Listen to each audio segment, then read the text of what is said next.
Good morning, YouTube.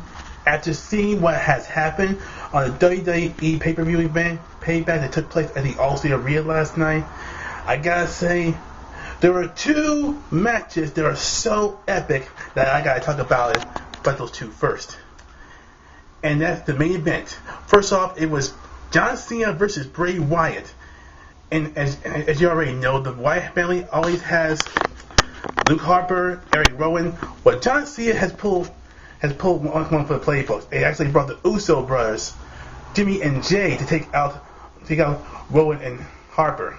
You know, the guy that actually wears a sheep mask. But anyway, there was bodies everywhere, broken tables everywhere. It was a last man standing match. It was so epic. It was totally awesome. But I got to admit, the steel steps that Bray Wyatt took a bump on didn't actually phase him. He actually sold that bump like John Cena sells the injuries. Which, by the way, at the end of the match, John Cena was indeed the only last man standing in that matchup to finally put an end to the whole Bray Wyatt, or should I say, Duck Dynasty once and for all.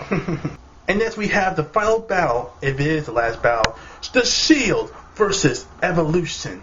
And I got to admit one thing, after reading a lot of Twitters, especially from Grimm's Toy Show, which, by the way, the link's down below if you want to check out all his videos from GTS Wrestling and all that stuff like that. He made a review on it as well.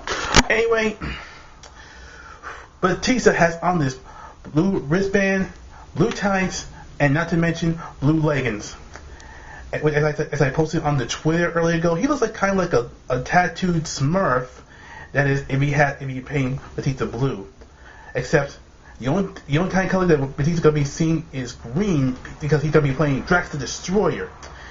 Well, I'm not gonna spoil it for you. Well, what the heck? For those of you who have seen it, it seems that Evolution has actually dominated the Shield. However, thanks to the little help of, get this, Seth Rollins.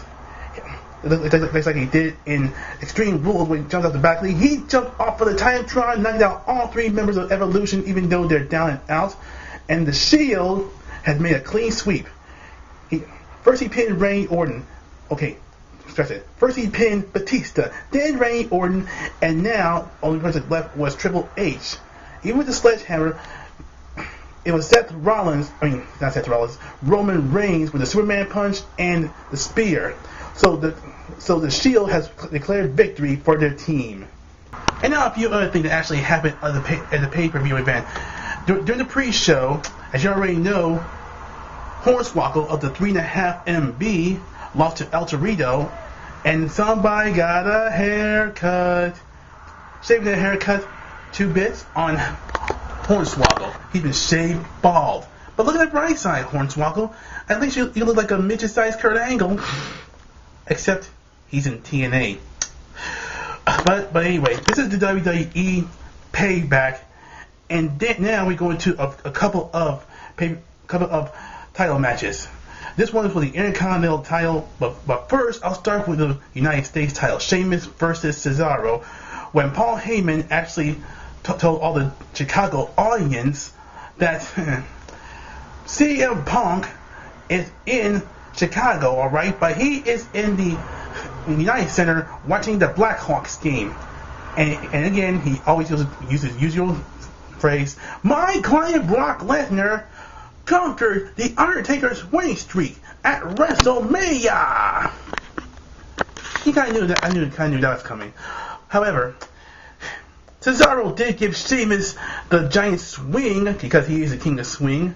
But before he gave Sheamus the neutralizer, Sheamus rolled him up with a 1, 2, 3 and retained his United States title. And speaking of retaining titles, so did Bad News Barrett. He almost had the bull hammer, wrong arm, and tried to hit RVD with it, but unfortunately the RVD ducked once and twice, and Barrett almost bruised his arm on a turnbuckle. But for those of you who think that RVD is going to become the winner and actually become the Intercontinental Championship once more, I'm afraid I've got some bad news. Wade Barrett hit him with a bullhammer with a 1, 2, 3. So therefore, winner and still the Intercontinental Champion, Bad news bears. Moving on, two unexpected things has occurred. Well, one of them is the Brotherhood has just split up, and that the brothers of the Rhodes brothers, as they took up the team of Ryback, who on a devastating winning streak as of late as a team. Ryback and Curtis Axel, the son of the late great Mr. Perfect Kurt Hennig.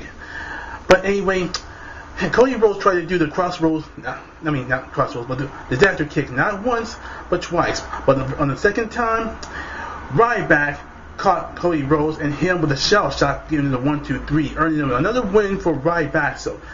And as Goldust was trying to tend to his brother Cody, unfortunately, Cody put back to him and said, "Out of respect, brother, you're gonna need someone a better tag team than me." And then Cody just walked out in disgrace and embarrassment. Which brings me to the next match. Which is another unexpected thing. Kofi Kingston versus Bo Dallas, who's also the real life brother of, get this, Bray Wyatt, of course. And just when he's about to have his first match on pay-per-view, all of a sudden, "Back dot through Hellfire and Brimstone, it's gonna be Kane." But guess who he attacked? Kane attacked Kofi Kingston, chokeslammed him, and also did a tombstone pile driver, which ended as a no contest. And after that destruction by the Big Red Monster, all thanks to Stephanie McMahon, thank you, Miss Owner of WWE, one of the solos of WWE. But anyway, Bo Dallas walked up to Kofi Kingston and says, "Don't worry, you'll get out of it. You just have to believe." Yeah. The only thing I'm going to be believing is believing in the Shield at the defeated Evolution. Anyway, speaking of title defenses, which I'll get to Daniel Bryan in just a little bit, Paige has successfully vanquished over Alicia Fox, the crazy Alicia Fox, who is nuttier than with a bag of squirrels, or even nuttier than AJ Lee, whichever the case. She has dominated over Alicia Fox and kept her title by putting in the submission move. And trust me, it wasn't the Paige turn this time.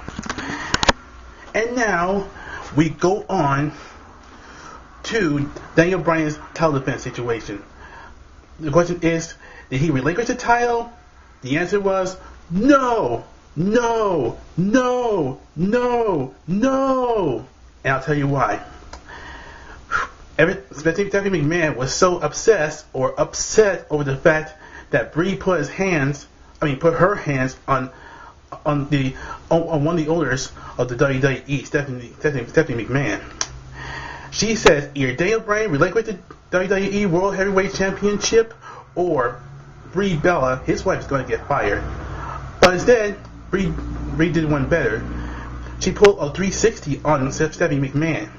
She said she had it with Stephanie McMahon, and she had it with being the victim of Stephanie McMahon. So what she do? She actually did a smart thing and said, "I quit." Yes.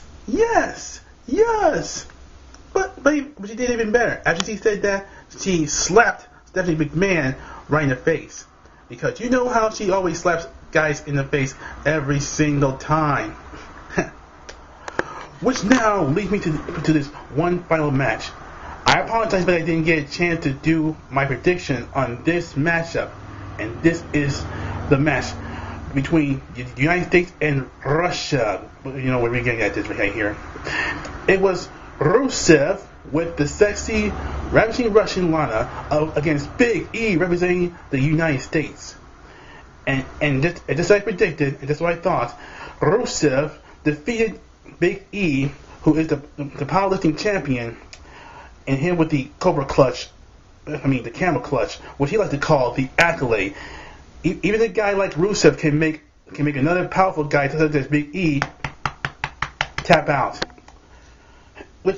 I kind of was expecting this match, because the truth of the matter is, Rusev may be getting a big push, probably for a title hunt sometime down the line. That's just my opinion. So overall, this pay-per-view event was amazing. One of the greatest pay-per-view events ever shown on not only on pay-per-view but WWE Network for those of you who have applied for WWE Network as of late. But anyway, this was a devastating match. I think one of the most epic matches that I had to select throughout the whole entire one between the two would have to be the Shield versus Evolution at number 2. At number 1, it's going to have to be John Cena versus Bray Wyatt at Last Man Standing match because this was off the chain. But however, give me your thoughts in the comments below. Which match do you think was more awesome than all the other matches that I actually mentioned? Well, that's it for me, cksmith08's. So I'll see you later. Comment, rate, subscribe, and don't forget to subscribe to my other channel, Mr. cksmith08's. If you're on cksmith08 right now, just subscribe to this channel, Mr. cksmith08. If you're on Mr. cksmith08, subscribe to my other channel. Later.